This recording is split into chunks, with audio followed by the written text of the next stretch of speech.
For me, what this is about is trying to strengthen the campaign outside of Parliament to say there is an alternative. We have a country where I think people, frankly, don't agree with a lot of what the government's doing. They didn't vote for it. We weren't told either by the Conservative Party or the Liberal Democrat Party that they were going to do many of the things that they're doing at the moment. But what we're seeing is policies which basically are an attack on those that have least in this country.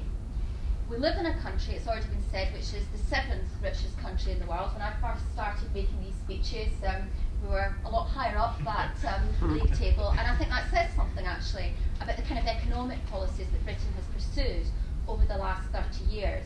Because the reality is we have pursued economic policies that have been the policies that have been advocated by those who run the financial system. What we're seeing is a situation where we had a crisis in 2008 where the banks put this country into a complete and utter mess. And I think at that time, when we saw those share prices crumbling, frankly, people would not have believed that the solution that governments would be putting forward was to put more wealth, more power and more influence in the hands of those who made these mistakes.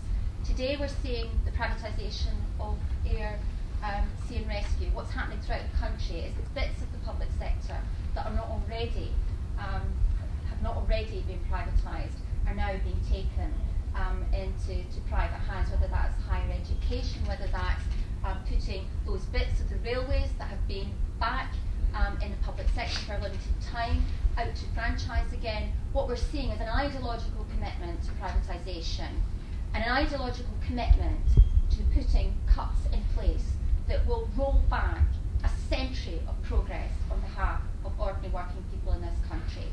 There are lots of anti-cuts groups in this country. There's lots of people that are against the cuts. What this is about is bringing those people together. But for me, what it's about is actually a lot more than that.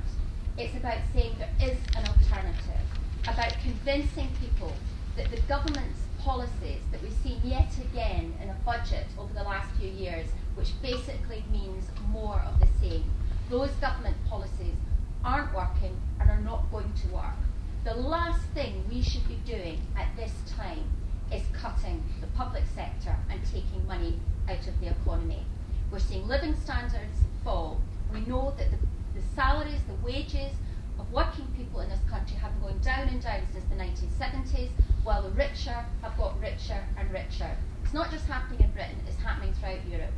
I believe that bringing this wide range of people together to have the strongest possible voice will provide the kind of movement that will give ordinary people in constituencies such as the one that I represent the confidence to believe that cuts are not necessary, this government's policies are not working, and there is an alternative. That's what this movement's about. I think the people on this platform are committed to doing everything we can to make sure that outside of Parliament, the movement is as strong as it can possibly be to make sure the decisions that are taken in Parliament are in the interest of the people of this country.